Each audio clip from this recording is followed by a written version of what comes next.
সোনা রয়েছে। স্মার্টফোন অকেজো হলেই যারা ফেলে দেওয়ার পরিকল্পনা করছেন, এই ভিডিওটি শেষে তারা অকেজো ফোনটি ফেলে দেওয়ার আগে দ্বিতীয়বার ভাবতে বাধ্য হবেন। বন্ধুরা, ভিডিওটি দেখার আগে কমেন্ট বক্সে জানিয়ে দিন এই ভিডিওটি কোথা থেকে দেখছেন। মাটির নিচে নয়, প্রাকৃতিক সম্পদের বিশাল ভান্ডার রয়েছে আপনার হাতে থাকা মুঠোফোনটিতে। আমাদের স্মার্টফোনের প্লাস্টিক কভারের নিচে রয়েছে দুর্লভ মূল্যবান এসব প্রাকৃতিক সম্পদ। একটি সাধারণ আইফোন তৈরিতে যে 4টি মূল্যবান ধাতু ব্যবহার করা হয়, তার মাঝে উল্লেখযোগ্য হচ্ছে সোনা, রূপা, প্যালাডিয়াম এবং প্লাটিনাম। এছাড়া ইথেরিয়াম, আরবিয়ান, মিউজিয়াম সহ আরও বেশ কিছু বিরল উপাদানও ব্যবহৃত হচ্ছে আইফোন তৈরিতে।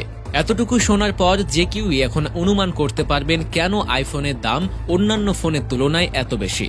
আকরিক হিসেবে খনি থেকে তোলা 1 টন সোনা থেকে যতটুকু ব্যবহারযোগ্য স্বর্ণ পাওয়া যায়, তার চেয়ে 30 গুণ বেশি স্বর্ণ পাওয়া যায় 1 টন আইফোন থেকে।